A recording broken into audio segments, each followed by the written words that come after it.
La Gaitana Podcast. Voces del periodismo independiente.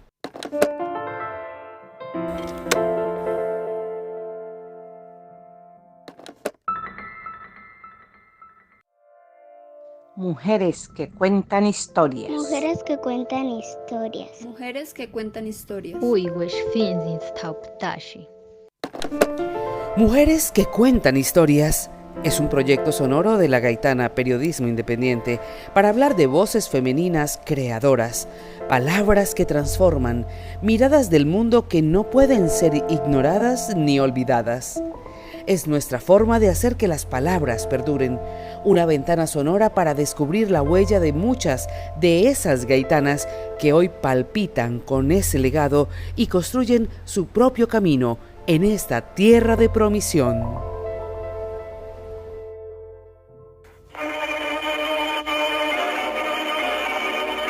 Cuando la noticia se produce, Caracol se la comunica. ¡Extra! Ofrecemos en Caracol un boletín extraordinario de última hora. Urgente. Acaba de ser tomada la Corte Suprema de Justicia. Atención, la situación es delicada. Están encerrados periodistas de Caracol en la Corte. Juan Carlos, ¿qué pasa? Las instalaciones de la Corte Suprema de Justicia en el Palacio de Justicia en la Plaza de Bolívar. El 6 de noviembre de 1985, un comando armado de la guerrilla del M-19 irrumpió en el Palacio de Justicia, sede del Poder Judicial de la Nación, ubicado en el costado norte de la Plaza de Bolívar, en el corazón de Bogotá. El objetivo, llevar al presidente Belisario Betancur a un tribunal de honor que sería presidido por la Corte Suprema de Justicia y que le juzgare por los incumplimientos de los acuerdos de paz que lideraba el gobierno con esa guerrilla y con otros grupos armados. La operación en sí misma era una osadía. Las altas cortes del país estaban compuestas en esa época por una generación de juristas ilustres cuyas disertaciones y aportes al derecho le merecían un respeto de las que el Congreso y el gobierno no gozaban. De allí que todo ese sainete fuera un despropósito. El gobierno reaccionó y depositó en el ejército la tarea de recuperar el orden público a sangre y fuego. Lamentablemente, nunca mejor dicho. De nada sirvió el clamor del presidente de la Corte Suprema de Justicia, Alfonso Reyes Echandía, para que el presidente atendiese su llamado. Pues que el presidente de la República dé finalmente la orden de que cese el fuego. Inmediatamente. Pásame el teléfono, magistrado. Un momento, por favor, un momento. De poco sirvieron los clamores de las familias, de magistrados, abogados litigantes, funcionarios y visitantes del palacio. Nadie dialogó, nadie atendió, y por el contrario, en las 26 horas siguientes a esa aciaga mañana, el palacio ardió hasta sus cimientos y la incertidumbre se fue transformando en horror. El líder de la operación militar de la retoma del palacio, el coronel Alfonso Plazas Vega, se hizo tristemente célebre con una frase plagada de arrogancia, que ¿qué estamos haciendo? Defendiendo la democracia, maestro. Pero ese noviembre frío nadie defendió la democracia, la justicia o siquiera la república.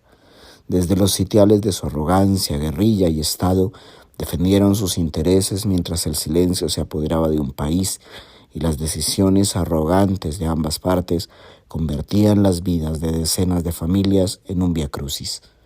También la de la familia Urambi de Gaín se transformó ese noviembre. Carlos Horacio Urán era un destacado abogado y politólogo antioqueño de 43 años, magistrado auxiliar del Consejo de Estado y una futura promesa del derecho en el país. Pero el 6 y el 7 de noviembre ese preclaro destino se interrumpió y la vida de su esposa y sus hijas se convirtió por muchos años en un incierto peregrinar. Hoy, su hija Elena Urambi de Gaín es la protagonista de este primer capítulo de la tercera temporada de Mujeres que Cuentan Historias. Elena ha hecho de su vida una lucha por la memoria, la de su familia, la de las generaciones venideras, la de una patria herida. Les habla Luis Fernando Pacheco. director general de la Gaitana Periodismo Independiente. Bienvenidos y bienvenidas a esta tercera temporada de Mujeres que Cuentan Historias.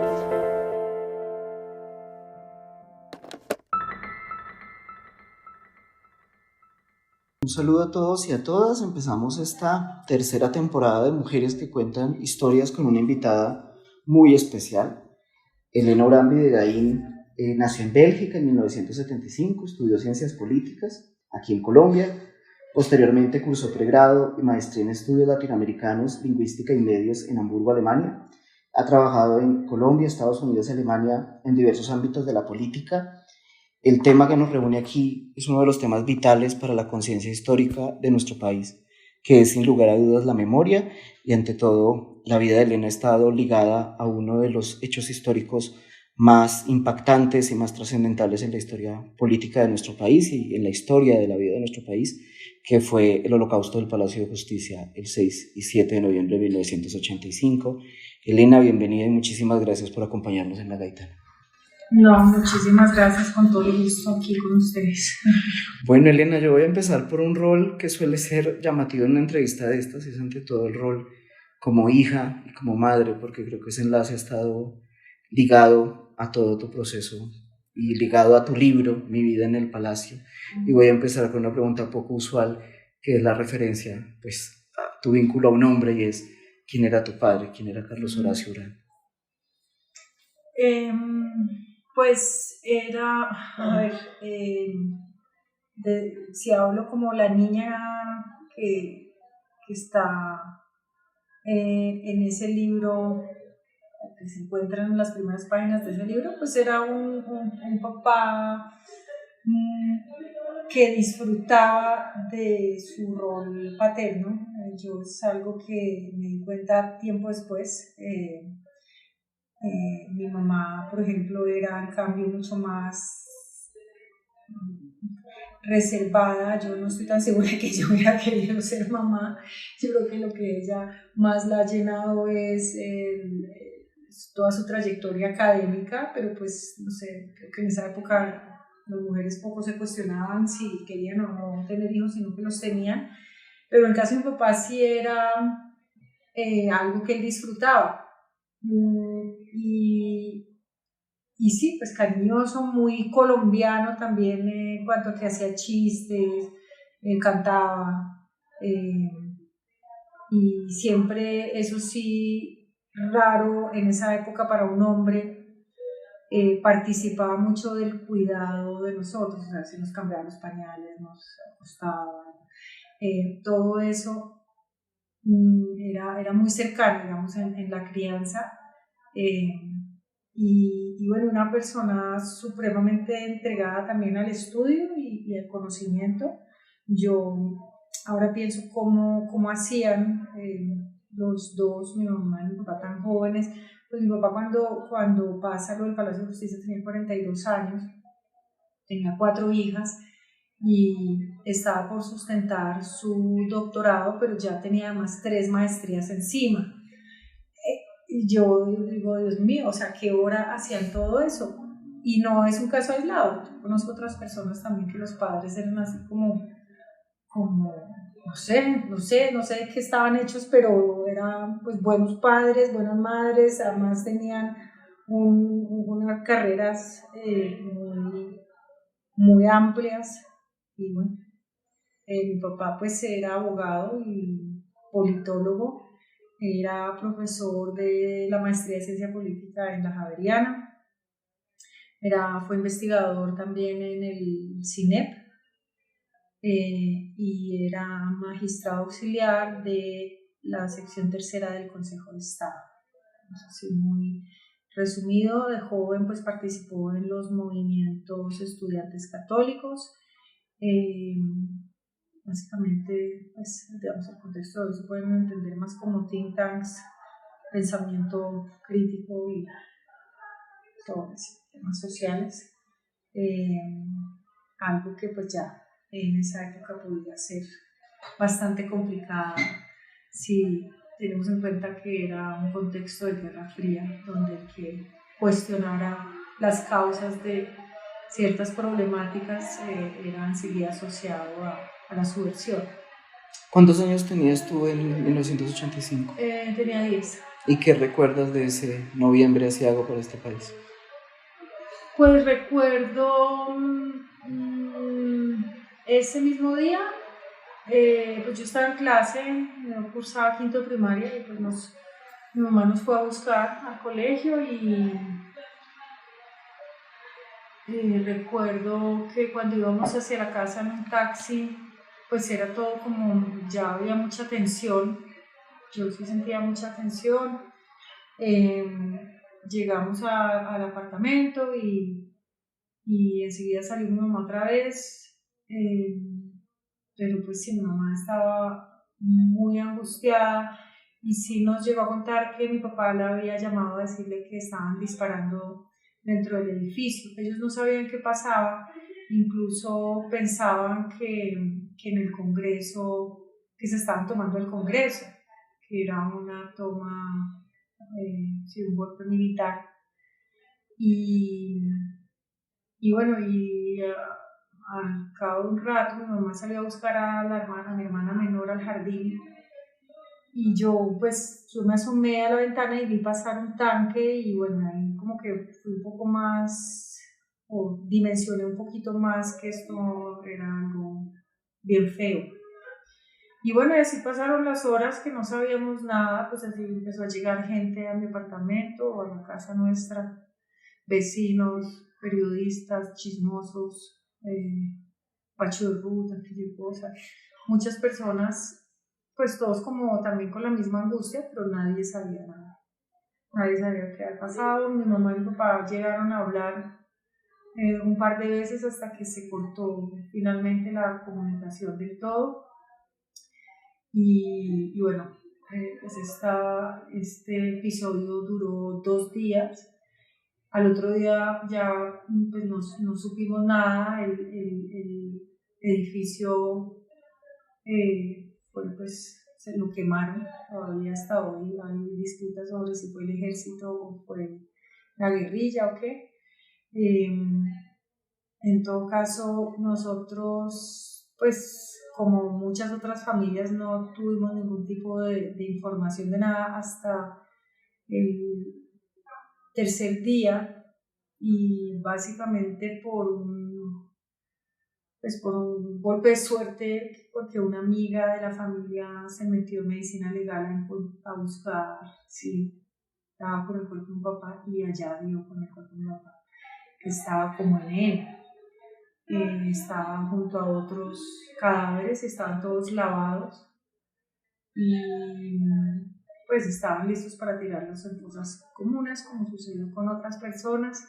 Nosotros, pues como digo, tuvimos la suerte de que ella se metiera ahí y lo recuperara, entonces nosotros pues no pasamos por un periodo de tener un desaparecido en la familia por décadas, fueron unas horas o unos días, pero digamos esto así muy resumido.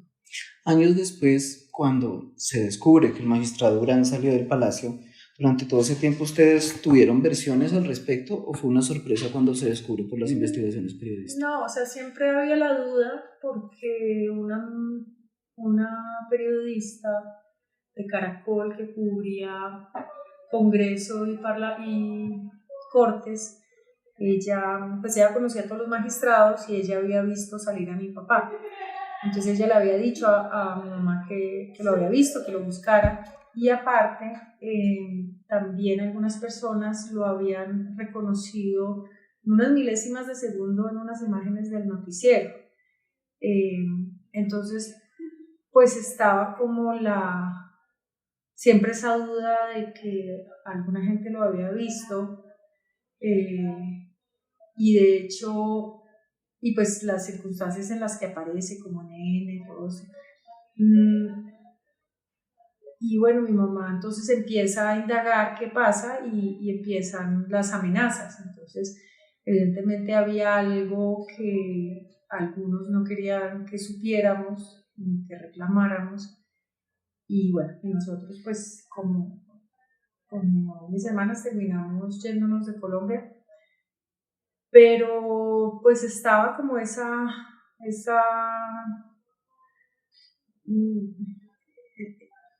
algo, no era claro, pero pues nosotros como que intentamos pues seguir con la vida y ¿qué íbamos a hacer? Pues creer o intentar creer la versión oficial, que era que él había muerto por el cruce de balas dentro del palacio. Y bueno, y entonces 22 años después, cuando la fiscal, que es hoy en día la ministra de Justicia, Ángela María Buitrago, ella se abrió el caso por desaparición forzada de las personas, en su mayoría de la cafetería, aunque no son los únicos desaparecidos, se cree que son los únicos, pero no son las únicas víctimas, es un universo muy grande. El caso es que ella en el 2010 recién, en el 2001, se tipifica la desaparición forzada como crimen. Entonces abren el caso del Palacio de Justicia y empieza a indagar, a buscar pruebas por estas personas. Y oh sorpresa, da en caballerizas con bueno, una serie de pruebas como las cédulas de unos estudiantes que fueron torturados, unos brazaletes del F2, unas diapositivas, y al final del todo de esa caja que ella encontró estaba la billetera de mi papá. Bueno, entonces con toda su identificación, lo cual era pues muy extraño, uno porque no la habían entregado, y dos, si estaba la identificación ahí porque el cuerpo estaba como NN. En todo caso, entonces se abre el caso, finalmente en Cancillería, esto en Fiscalía, y aparecen también paralelo unos videos que corroboran que sí había salido, tal como había dicho la reportera pues 22 años después. Y entonces se exhuma el cadáver y se constata, pues sí, que había sido ejecutado con un disparo de corto impacto, aparte de ser torturado. En ese lapso, durante esos 25 años que ustedes, tengo entendido que migran y se van de Colombia, ¿cuál fue tu relación personal con esa parte de tu historia, con lo que había ocurrido con tu papá? No fue porque es decir, pero porque ese es el tema con el pasado siempre vuelve, el pasado siempre está, aunque uno quiera hacer de cuenta que no. Pero yo siendo una niña que pues no, primero tenía que confrontar nuevos contextos sociales, intentar como hacerme un espacio. Si la migración es de por sí ya difícil, es pues más difícil cuando uno trae detrás una historia de estas que no ha terminado de entender, que no ha tenido el espacio para tramitar. Entonces, pues siempre estaba ahí, pero yo no hablaba de eso. Si me preguntaban, yo me ponía como tiesa, o sea, mejor dicho, que a mí me generaba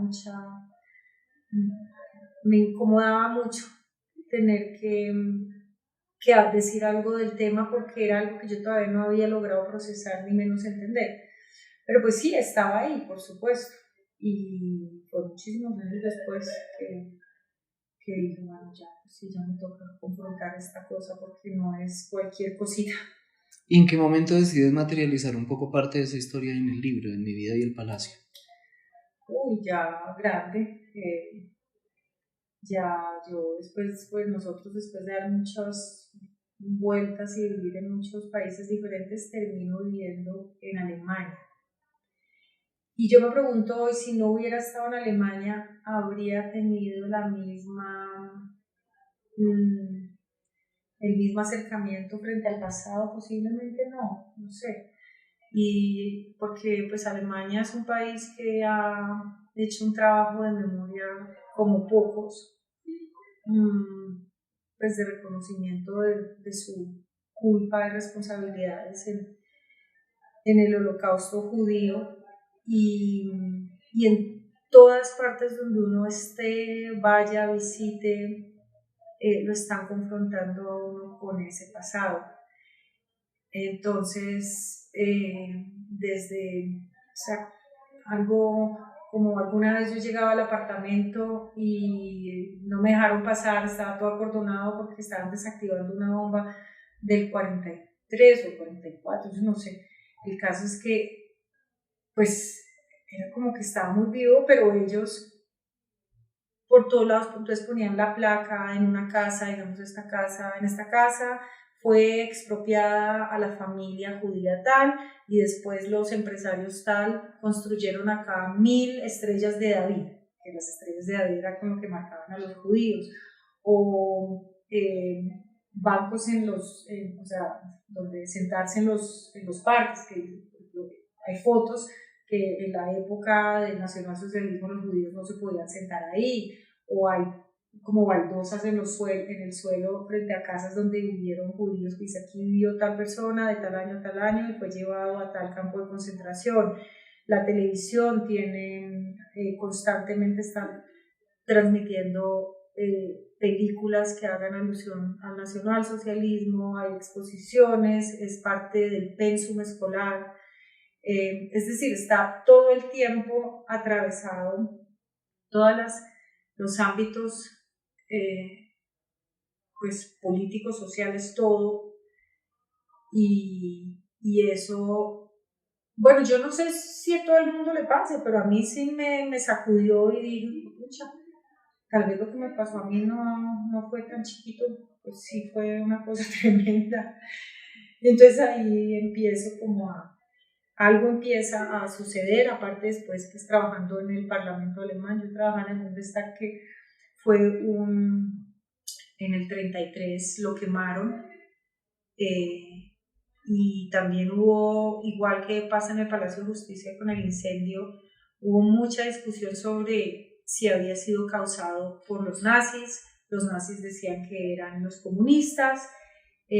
Lo que es cierto es que ese incendio fue el inicio del régimen nazi, eso permitió el ascenso del nazismo, y bueno, y este ataque a esta pues, institución democrática, legislativo, a mí sí también me trasladaba lo del Palacio de Justicia, porque dentro del Bundestag, del Parlamento, ellos también tenían fotos sobre cómo había sido el incendio, lo tematizaban. Y yo decía, increíble, en Colombia no hay nada. Y eso que en Colombia fue un incendio con personas adentro. Y es un país que da la espalda a su pasado. Acá lo exponen para que la gente entienda y tenga herramientas para pues, defender los valores democráticos y ser más dignos y más grandes como sociedad. En Colombia, en cambio, es el anegar, esconder y cada vez ser más chiquitos en dignidad en cuanto a nuestro pasado. Entonces ahí empezó como la necesidad tal vez de poner en orden un montón de pensamientos y emociones frente a los hechos. Y después, bueno, aparecen las preguntas de mi hijo, en ese momento tendría 4 años, y sobre su abuelo, que quién era su abuelo, porque lo veía en una foto. Y entonces yo dije, bueno, tendré que escribir. O sea, yo ya venía escribiendo cosas sueltas, pero no en libro y no sin ninguna intención realmente. Y dije, ok, me va a tocar ahora sí. Sí, se fueron dando las cosas, la verdad. No sé muy bien, pero ahí quedé, y desde que escribí ese libro, pues ya quedé como la del Palacio de Justicia, no tengo vuelta atrás. Es entre bueno y malo. O sea, a mí me parece fascinante, digamos, como tema de estudio lo del Palacio de Justicia, porque hay tanto por hacer. Tiene elementos de Guerra Fría, está la guerrilla, está paramilitarismo, está violencia sexual, violencia étnica, impunidad, responsabilidad política. O sea, tienes todo en un hecho que pasó en el centro de la capital, que sigue generando una polarización tremenda, que se sigue instrumentalizando con causas políticas de un lado y del otro, pero que todavía no se ha asumido con seriedad. Entonces, pues, en ese sentido es muy interesante para ver cómo funciona esta sociedad. Pero claro, yo tengo pues mi historia personal con eso, entonces es como desde dos sombreros, pero quizás tal vez también por mi formación y porque trabajé en temas de memoria en Alemania, es que abordo esto que tiene que ver conmigo de una manera diferente a muchas otras víctimas, digamos. Bueno, no voy a decir porque después puedo sonar ofensiva, pero a mí hay ciertas prácticas que me parece que ya eso se agotó, y que ya la etapa de la reivindicación de mi familiar era buena persona y me lo llevaron y vivo lo llevamos y vivo lo queremos y todos esos eslogans y todo eso ya a mi modo de ver ya pasó y no sirvió de nada, o sea, sirvió como un proceso quizás personal, pero una sociedad tan indolente no atiende ese tipo de reclamos, entonces hay que pasar a la acción, y a la acción que sirve para construir hacia el futuro. Pero vuelvo y digo, claro, yo tengo otra formación, yo vivo otras experiencias en el exilio de cómo se ha tramitado el pasado, entonces yo traigo ese tipo de cosas acá y las pongo en práctica. Y aquí hablo, por ejemplo, lo de quitarle las medallas al primer general de la República, o buscar que estos sitios donde fueron, después de que salían los rehenes del Palacio de Justicia, algunos, todos eran llevados a la Casa del Florero, ahí eran seleccionados, y algunos eran llevados a instancias militares. Esas instancias militares pues eran sitios de detención y tortura. Y hasta el día de hoy me parece impresionante que ni siquiera haya una placa que explique aquí se cometieron crímenes de lesa humanidad. Entonces yo estoy intentando también que tanto Caballerizas como Charri Solano sean transformados en sitios de conciencia. Y vuelvo y digo, esto no es que yo sea ahí muy creativa o muy genia, no, esto es algo que pasa en cualquier proceso de transición. Lo que pasa es que en Colombia estamos muy demorados, o sea, no hay ni una instancia ni penitenciaria, ni militar, ni policial que siquiera tenga un cartel, cuando sabemos pues que han pasado cosas horrendas en todo lado. Entonces, bueno, yo estoy detrás de eso, luego lo de las tal desclasificados de los archivos de Estados Unidos. Todos son asuntos que atienden en realidad a procesos de transición y a no repetición. Y ahí pues me gustaría como que ojalá más personas entendieran que es por ahí, por donde podemos construir, porque quedarnos pidiendo migajas de justicia, eso no va a pasar. Y hay mucho que uno puede hacer también, pues de manera, a título personal, digamos, porque yo estas cosas no las hago, es decir, son temas de no repetición, que era lo que yo hacía en Cancillería, pero yo no las hice dentro de mi rol de Cancillería y precisamente para que no dijeran, ay, el gobierno vengativo, no sé qué. Bueno. Elena, te has tocado unos temas muy interesantes y es que quienes estudiamos estos temas percibimos que en casos como el Palacio, pero en multiplicidad de los hechos que han rodeado el conflicto, pasamos de un silencio total, de una especie de olvido impuesto, a una intención del Estado en diversos gobiernos de traer temas de memoria. En el marco de la ley de víctimas, por ejemplo, pues se transforma el grupo de memoria histórica en lo que hoy es el Centro de Memoria. Luego viene en el marco del proceso de paz con las FARC, pues la creación de las entidades del Sistema Integral de Verdad, Justicia, Reparación y Garantía de No Repetición. Es decir, pasamos quizá de un silencio a una intención del Estado haciendo cosas por la memoria.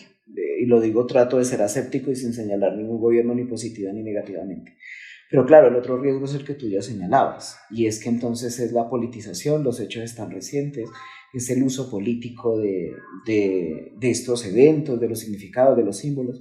¿Cómo hacemos para que, quizá tratando de seguir el camino de Alemania, sabiendo que cada estado y cada sociedad tiene procesos diferentes, nosotros nos pongamos de acuerdo sobre diferentes puntos y no pasemos del silencio a la politización con lo que ello implica?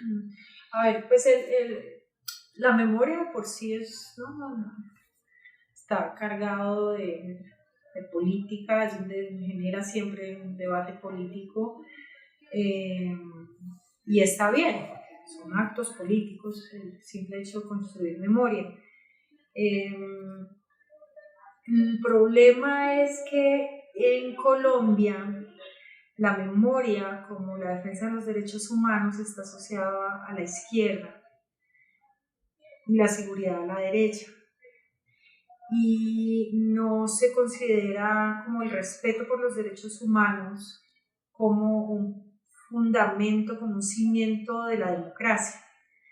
En otras sociedades creo que, bueno, eso hay que mirar en cada caso, que es que igual Alemania pasó, pero Alemania también tenía los ojos de los aliados puestos ahí, ¿no?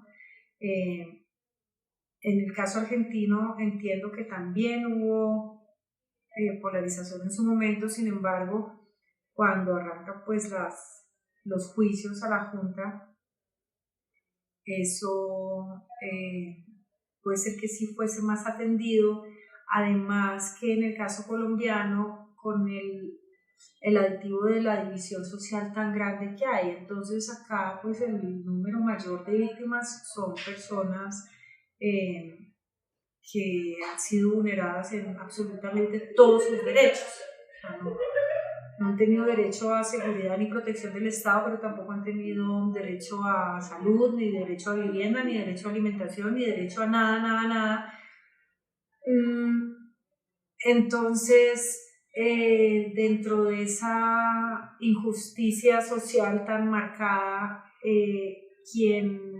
quienes buscan reconocimiento de su dolor y construir memoria son ignorados y tachados por otro sector que además son los que han tenido el control y las riendas. O sea, quizás está sonando en términos muy generales, pero no creo que estarme alejando del todo de lo que, pues sí, de lo que ha sido este país. Siempre hay excepciones, pero a mí mismo, por ejemplo, me han dicho cuando han hablado de víctimas, me dicen, no, pero no como tú, o sea, de las otras víctimas. Así que no, o sea, porque no. Bueno, el caso es que con relación al manejo de la memoria, yo creo que ahí, y es una desgracia, pero vuelve y recae sobre las víctimas el exigir que su memoria no sea capitalizada con fines políticos, pero también ¿a quién le exige uno eso? Es decir, muchas personas, por ejemplo ahora lo que está pasando en la Escombrera, muchas de las madres, y bueno, esto lo sé por terceros, yo no lo sé de primera persona, pero sienten afinidad con este gobierno. Y claro, y es comprensible porque finalmente alguien desde una posición de poder pues las valida, las escucha y quiere que se esclarezca eso. Pero lo que es terrible es que después se utilice su historia para ganar más votos. Entonces ahí entramos en unas actitudes poco éticas, pero son políticos y lo van a hacer. Entonces, por eso decía que al final son las víctimas las que le toca como decir, con mi historia no la uses para tener más visibilidad y hacer más votos. Digamos, a mí me pasó eso, me pasó con el presidente actual, y no me parece justo, no me parece correcto. Vamos a hacer una pequeña pausa y regresamos para hablar de unos temas que me parecen vitales, para hablar de banderas, símbolos, murales, que creo que están en la opinión pública. Haremos una pequeña pausa y volvemos en este primer episodio de temporada de Mujeres que Cuentan Historias. Vamos a una pequeña pausa. En breves segundos continuaremos este episodio. La Gaitana, capaz de organizar a miles de indígenas yanaconas para combatir la avanzada española en los territorios del hoy denominado sur colombiano, se constituye un símbolo femenino de la resistencia indígena.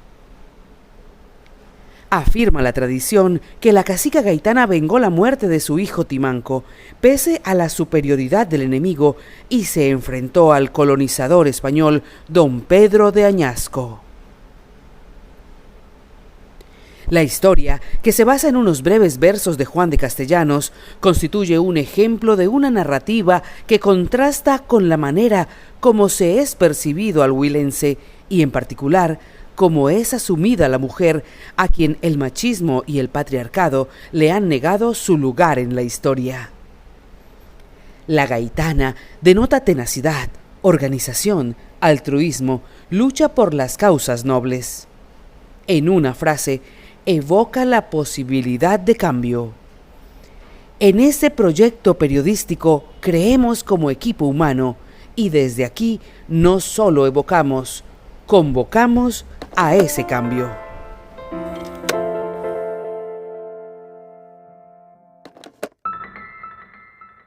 Regresamos nuevamente, estamos conversando con Elena Urán. Elena es experta en temas de memoria, es una voz autorizada, tanto desde su experiencia como desde su saber y su trabajo profesional en diversos países. Estamos conversando precisamente en este primer episodio de temporada sobre la memoria.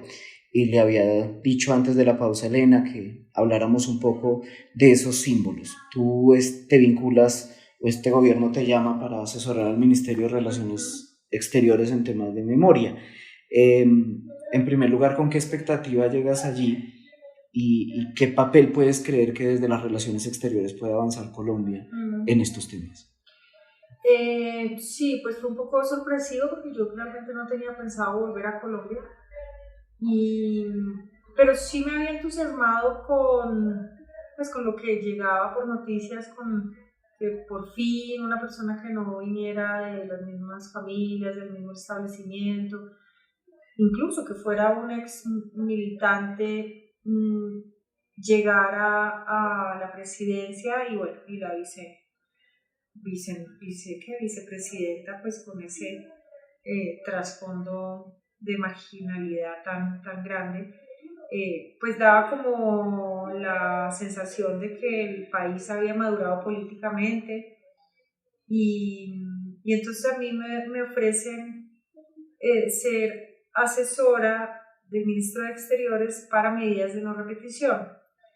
A muchos les pareció extraño que dentro del Ministerio de Exteriores se estuviera pensando en eso, pero es bastante lógico porque finalmente, bueno, por un lado está el sistema integral de justicia, verdad, reparación y no repetición. Para justicia, pues sabemos que está la JEP, estuvo la Comisión de la Verdad para Verdad, pues está la unidad de búsqueda que es extrajudicial, pero no se consiguió ninguna entidad que se dedique solamente a no repetición y nadie entiende muy bien qué es repetición. Es como que, se da por hecho, si alguien se desmoviliza, entonces eso es no repetición, y no es tan sencillo como eso.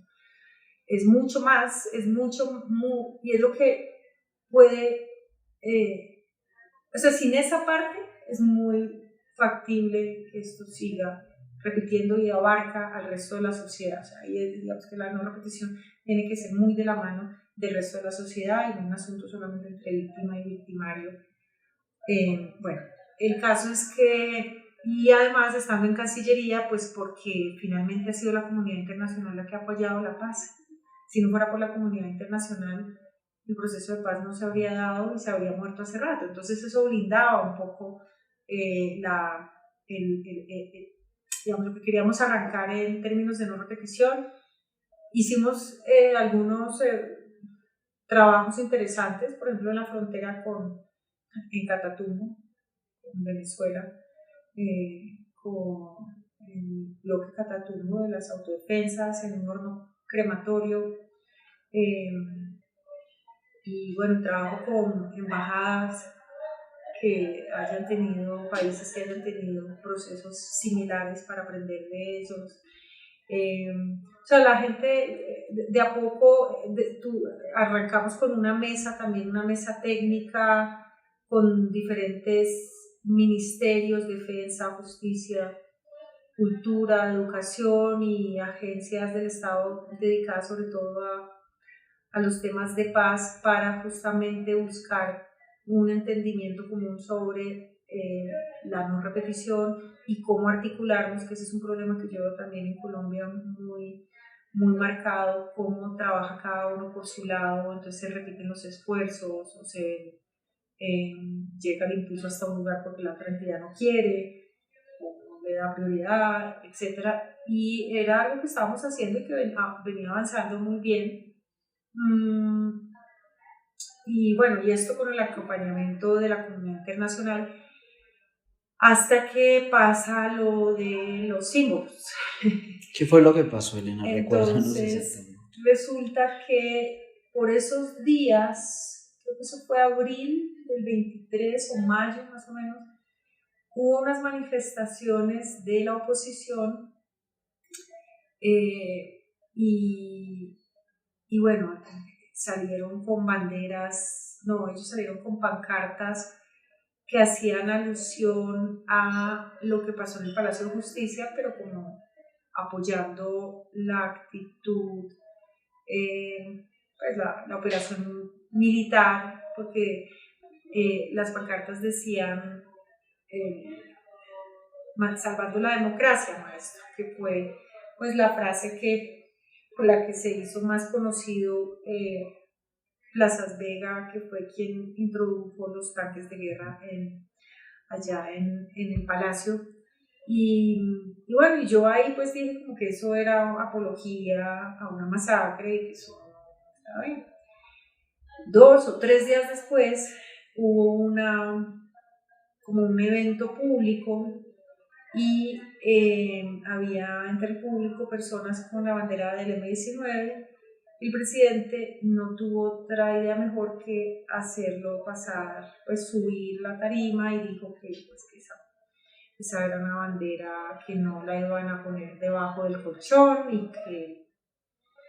y pues más o menos como que era una bandera, un símbolo para todos. Y yo dije, pues esto sí, ahora sí estamos muy mal, porque si ahora los grupos que se desmovilizaron empiezan a sacar las banderas que hacen alusión o que representan pues sus acciones de guerra, pues de qué no repetición vamos a hablar, o sea, es garantía para repetición. Entonces yo ahí pues un poco como con los dos sombreros, yo dije, pues tampoco no me puedo quedar callada acá, es decir, por mucho que yo esté trabajando en un puesto dentro del gobierno, creo que yo tengo que ser consecuente pues conmigo misma primero que todo, pero con el sentido de este trabajo. O sea, yo no vengo a bailar al ritmo de nadie cuando me parece que algo no está y no está bien. Y bueno, y pues lo planteé, que no se puede romantizar a la guerrilla, que si bien la responsabilidad penal pues la tiene la fuerza pública, la guerrilla tenía también la responsabilidad política y moral. Y además yo decía, ¿y esto para qué? O sea, esto genera más polarización, porque a mí me parece importante que se hable de los grupos que tomaron las armas, los grupos no estatales. Es muy importante que la gente entienda por qué surgieron, para qué sirvió eso en ese momento. O sea, como podemos entender que en ese momento pensaban que no había otra solución, pero hoy ya podemos saber que nos sirvió.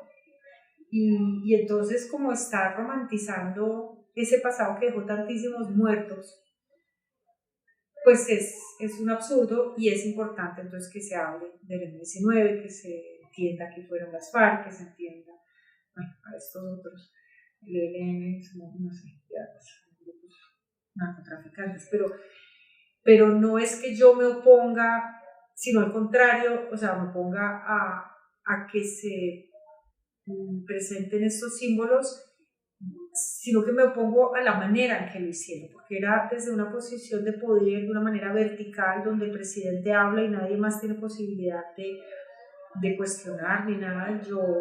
Mi sugerencia era, ¿por qué no en un espacio abierto, pues plural, con diferentes voces, donde realmente se pueda construir algo? Porque aquí, pues de hecho así, solamente generaba resistencia y división.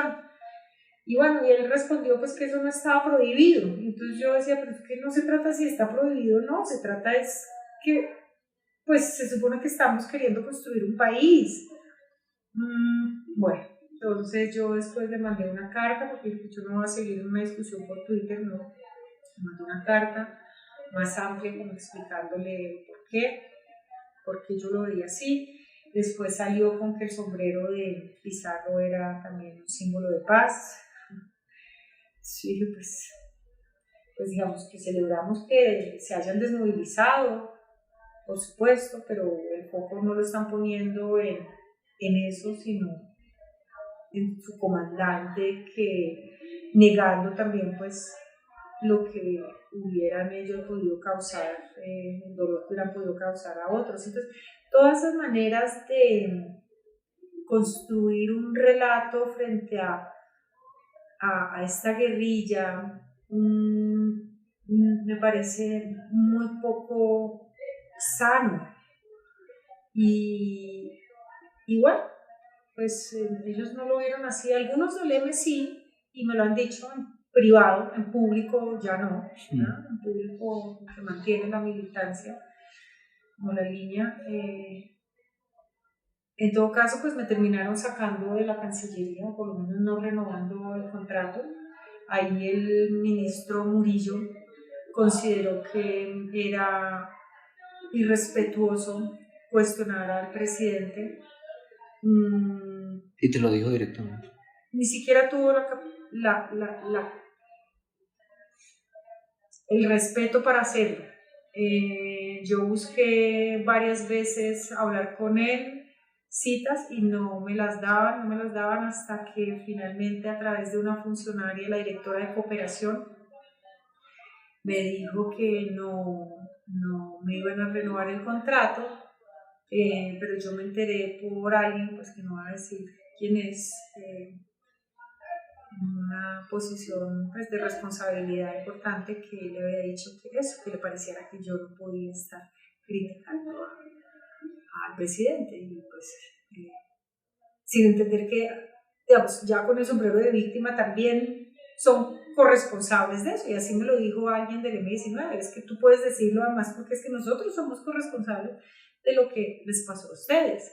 Pero Murillo le importó, creo que más, querer hacer puntos con Petro y no darse cuenta de que hubiera podido ser un espacio realmente que, pues, como para aprovecharlo para generar debates y enseñanzas sobre el M19, si era lo que querían, se hubiera podido hacer algo maravilloso. Pero es toda la confrontación, ¿no? La confrontación es solamente lo mío, es, o sea, todo es como una imposición y como se ha hecho siempre. Es una violencia, en ese caso, pues simbólica y verbal muy fuerte. ¿Y sabes si por lo menos mantuvieron la idea de mantener la línea de no repetición con otra persona? No tengo idea, creo que no. Porque al equipo que estaba conmigo, ellos los mandaron a otra área. Sí, ¿no? Pues habría. Elena, estamos en medio de un debate de estos coyunturales que no nos deja ver lo estructural, y es el tema de los muros, de las cuchas tienen razón, a razón de los descubrimientos de la unidad de búsqueda de la JEP en la escombrera en Medellín, y todo un debate en torno a pintar murales en diversas ciudades y luego movimientos de derecha a sabotear dichos murales en la noche, vuelve y pinte los murales. ¿Tú qué opinas de estos debates tan fuertes en torno a hechos de la memoria como estos que están en el tenor del día a día de los? Es una violencia, es el drama también de las víctimas, ¿no? Siempre después de vivir pues, el ataque que las lleva a ser un número más en las listas de víctimas, tienen que seguir enfrentando otros tipos de violencia, y eso pues de los muros es inmoral, porque pues eso ya está más que comprobado, que sí, ese lugar fue pues un sitio donde se enterró a muchas personas, y ya pues están los estudios forenses, esto ha salido, no es un invento ni de la JEP, ni de las, mucho menos de las madres o de las cuchas, como les dicen ellos. Entonces es absolutamente escabroso y, como digo, pues antiético, es violento que no solamente se quiera negar, sino que además se las ataque. Porque incluso pues este periodista que salió a decir que ellas mismas tiraban los cuerpos o los enterraban, es como a qué nivel, hasta dónde quieren llevar. Y claro, se sienten como abrazados por lo que está pasando en el mundo en términos políticos, con unas olas absolutamente antidemocráticas, antiderechos, y la ley del el más malo, con cero empatía y compasión y solidaridad. Y bueno, y ahí están montados, ¿no?, estos sectores que atacan a las víctimas. Y es, pues sí, absolutamente lamentable. Pero creo que con más razón, o sea, puede parecer muy desolador, pero creo que con más razón hay que mantenerse persistente en estos escenarios. Yo espero poder acompañar en unos eventos en abril a unos jóvenes agroarte de la Comuna 13, y creo que sería el momento en el que los que entendemos y queremos como tener más herramientas para construir el futuro, que abrazáramos y nos involucráramos mucho más en lo que está pasando en la escombrera, o sea, que no lo dejáramos como un asunto solamente de ellos y de esa comunidad, que aparte es absolutamente impactante el trabajo de memoria que han hecho, la transformación que han tenido esos espacios es admirable por donde se mire, porque han sido solos, sin ningún apoyo de ninguna entidad estatal. Ahora, bueno, con la JEP y la unidad de búsqueda, finalmente pues tienen el acompañamiento. Entiendo que la gobernación de Antioquia, la alcaldía de Medellín, ha sido diligente, hay que celebrarlo muy bien. Así es como deben funcionar las cosas, pero las transformaciones culturales son las que más se demoran. Entonces, que la gente cambie su mentalidad de guerra y de tolerar lo intolerable es lo que más tiempo nos va a tomar, y es donde hay que trabajar más, y eso es la no repetición. Ahí es donde entra el trabajo de hacer entender a la sociedad que lo que le pasó a uno tiene que ver con el desarrollo y la evolución de todo el resto de la sociedad, y por eso me tengo que involucrar también. Este año se conmemoran 40 años de los sucesos de la denominada toma y retoma del Palacio. ¿Cómo quisieras tú que el Estado y que la sociedad civil recordaran esos sucesos, y sobre todo las nuevas generaciones que empiezan a diluirlo porque no lo vivieron?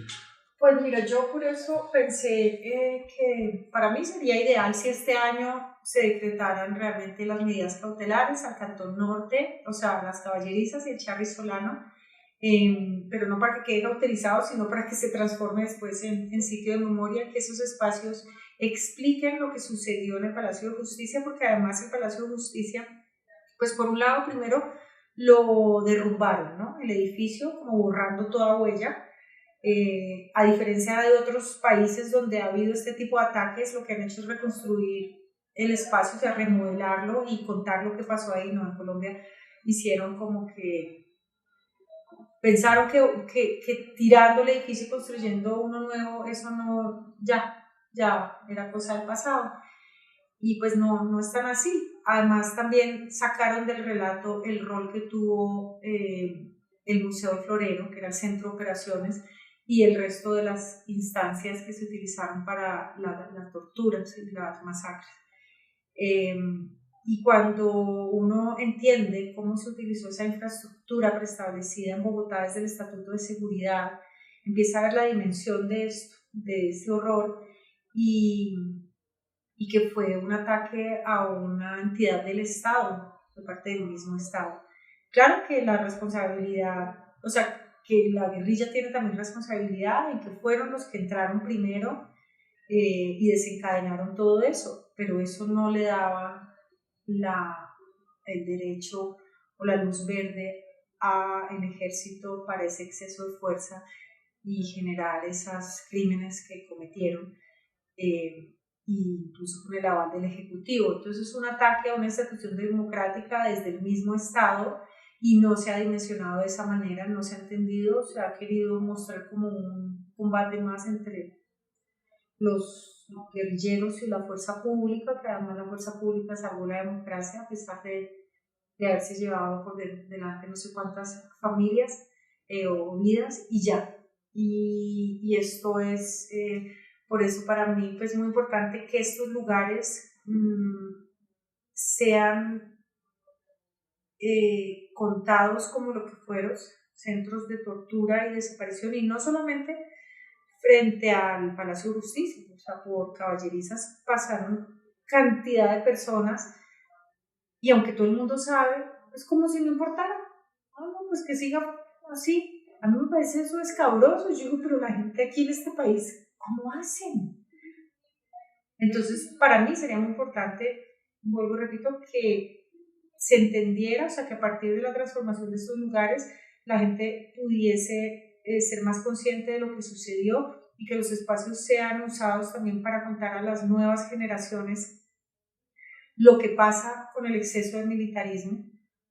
Por qué es importante que la sociedad se comprometa, se envuelvan en la construcción de democracia, que no es algo que está por dado, que está por sentado, que se da por sentado que un país se construye entre todos, que no es algo que solamente le recae en el gobierno o en las instituciones del Estado, sino que cada ciudadano tiene también un deber frente a.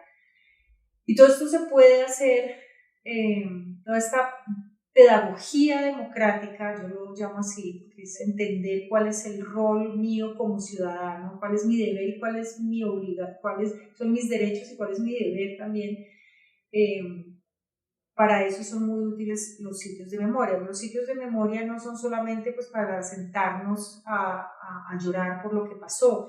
La memoria no puede centrarse solamente en el dolor, porque entonces ahí nos quedamos. Y esa sobrevictimización, que yo lo veo muy presente en Colombia y que me parece un problema enorme, o sea, la caracterización de víctima de Colombia para mí es muy problemática porque deja a las víctimas en ese estado y no las llevan a que se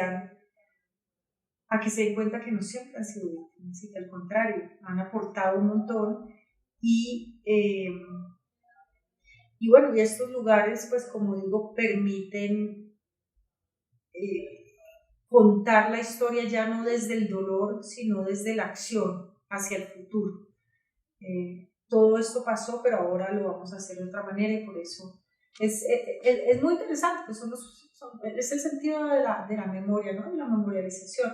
Entonces yo creo que pues sería ideal que estos lugares dieran ese paso. Sé que va a ser difícil, va a ser romper un tabú que hasta el momento nadie se ha atrevido. Cuando yo hice la solicitud para que se le quitaran las medallas Arias Cabrales al primer general de la República, eso fue como que en todos los medios de comunicación como que fuera, mejor dicho, y yo decía, pero si eso es normal, o sea, eso es, digamos, primero es que está en la Constitución, no me lo inventé yo, y segundo, pues lo que les debería parecer un exabrupto es que alguien que fue condenado hasta tercera instancia tenga las medallas, no que se las quiten. O sea, esto es el mundo al revés. Pero bueno, se rompió ese tabú. Siempre abrir la puerta de primera es lo más difícil. Ya, ojalá que sea una práctica frente a otros violadores de derechos humanos. No pueden tener reconocimiento después de haber pasado por encima de infringido la ley y lo mismo pues con los sitios de memoria. Será difícil, pero es esencial. Después pues mirar qué pasa con los archivos, ¿no? No solamente los archivos militares, que también eso ha sido, pues la misma Comisión de la Verdad tuvo muchos problemas para acceder a los archivos militares. Ahora, bueno, están los archivos del DAS, supuestamente ya hay acceso, pero eso es un desorden terrible, entonces lo que se necesita es que la gente pueda ir y simplemente poniendo su nombre en un computador aparezca qué hay sobre esa persona. Eso nuevamente fortalece la democracia, porque no se trata solamente de saber si yo fui víctima de persecución, si me seguían o no, sino también, ok, pero ahora estoy frente a un Estado que es mucho más transparente y me muestra las actuaciones indignas que tuvo antes. Entonces eso genera una conexión con la institucionalidad, que es pues lo que se pierde con la guerra también, lo que debemos intentar reponer. Entonces la desclasificación de archivos pues es algo esencial. Yo también por eso insistí tanto con el tema de los archivos de Estados Unidos, la desclasificación en relación al Palacio de Justicia, porque como veo que hay un negacionismo tan grande en Colombia, incluso teniendo pruebas claras de ciertos personas que fueron desaparecidas, y después va y dice la fiscalía que no fueron desaparecidos, sino fueron entregados de mala manera o cosas así. Y bueno, quizás si los archivos de Estados Unidos se desclasifican y ahí podemos ver cuál fue la actuación de cada uno, ya, por ejemplo, los más reaccionarios no creo que se vayan a atrever a atacar a Estados Unidos, a decir que es que son comunistas y que por eso entonces mamertos, por eso sacan eso, pues no. Y lo mismo, y si hay algo en relación al M-19, pues maravilloso, porque ahí también nos quedamos cortos, tampoco sabemos muy bien cómo se planeó eso, qué pasó con el camión que traía el otro grupo y que no entró. Hablaron con otros grupos armados no estatales para eso. Hay un montón de rumores que no sabemos por qué no se rindieron cuando tuvieron cantidad de oportunidad de rendirse y salvar la vida de los rehenes. No, ellos prefirieron ir hasta el final y arrasar con todo el mundo. Entonces, y yo incluso le escribí a Petro también, sería algo muy bueno que ustedes, pues los que están ahora vivos, además en puestos de responsabilidad, el mismo comisionado de paz, era grave, bueno, los que tenían en ese momento, digamos, más responsabilidad de ahora, pues que reconocieran que eso fue un desastre y lo que significó en vidas humanas, y la fuerza pública también, obviamente. Ideal sería que los dos juntos lo hicieran. Además, ahora las ironías de la vida, pues el comandante en jefe era miembro del M-19. Yo creo que sería un gesto que además los alivianaría a ellos mucho, ya quitarse ese peso de encima, como de estarse señalando uno al otro, como de sí, nosotros tenemos responsabilidad, nosotros hicimos esto, queremos que esto nunca vuelva a pasar. Y ya, yo no creo en la cárcel, digamos, yo creo que sí debe haber sanción y sobre todo debe haber posibilidad que la gente entienda para poder ser mejor después como nación. Entonces yo, digamos, las cosas que hago las hago en función de eso, que la gente entienda. Yo he hablado con un señor de contrainteligencia, hablé con Carlos Leder, hoy estuve con la ministra, la que era la ministra de Comunicaciones, hablé con la gente de Acore, con un montón de personas que tienen mucho que decir acá, o tal vez no, pero también el no decir y el silencio comunica un montón. Y creo que en este momento es realmente abrirnos y escuchar cada uno. No quiere decir que vayamos a estar de acuerdo, pero escuchémoslo y tal vez nos llevamos sorpresas. Y creo que la única manera, pues, si no sigue ese ciclo de violencia y de estarse echando la culpa mutuamente, y en la mitad queda ahogado, digamos, la voz de las víctimas. Entonces se pasó de una confrontación bélica a una confrontación por el control del relato, y es necesario desenredar ese nudo. Y pues yo, como decía, yo me puse a escribir ese libro y ahora no, como que ya no hay vuelta atrás, y pues yo veo una ranura por donde me puedo meter yo por ahí, entonces termino hablando con el de contrainteligencia, termino hablando con Carlos Ley, o cosas que yo nunca hubiera imaginado, y son cosas que obviamente me generan mucho, pues me quitan mucho tiempo y energía. Yo digo, pero ¿y ahora qué? Pues tampoco puedo ya darme la vuelta y es pues paralelo al trabajo con el que pago las cuentas, ¿no? Elena, muchísimas gracias por esta entrevista, por este espacio, y de verdad que un honor que nos ha acompañado en Mujeres que Cuentan Historias. Muchísimas gracias por la invitación, con todo gusto. La Gaitana Podcast. Voces del periodismo independiente. Mujeres que cuentan historias. Mujeres que cuentan historias. Mujeres que cuentan historias. Mujeres que cuentan historias es un proyecto sonoro de La Gaitana Periodismo Independiente para hablar de voces femeninas creadoras, palabras que transforman, miradas del mundo que no pueden ser ignoradas ni olvidadas. Es nuestra forma de hacer que las palabras perduren, una ventana sonora para descubrir la huella de muchas de esas gaitanas que hoy palpitan con ese legado y construyen su propio camino en esta tierra de promisión. Este podcast fue posible gracias a la cooperación de un equipo humano maravilloso que le ha dado vida a esta idea. Las voces de las cortinillas de Mujeres que Cuentan Historias son de Gloria Amparo Gutiérrez, Montserrat Gutiérrez Quintero, Estefanía Herrera y Viviana Chindacue. La lengua de este último saludo es Nasa Yugüe. La voz principal es la de la siempre maravillosa Ana Patricia Collazos. El diseño de sonido es de nuestra querida compañera Ani Cortés. La Gaitana Periodismo Independiente tampoco existiría de no ser por el trabajo de su fundador, Juan Corredor. Este proyecto existe gracias al esfuerzo tras bastidores de Erika Saldarriaga, Andrés Mauricio Cabrera y de quien les habla Luis Fernando Pacheco. Nuestros más sinceros agradecimientos a la Asamblea de Fundadores y Fundadoras que mantienen este proyecto en tiempos donde hacer periodismo es todo un desafío. Los verdaderos protagonistas de este podcast son ustedes. Este fue un producto de La Gaitana Periodismo Independiente. Pueden visitar nuestra página web www.lagaitanaportal.com y seguirnos en Facebook como La Gaitana Periodismo Independiente y en Instagram como La Gaitana Periodismo.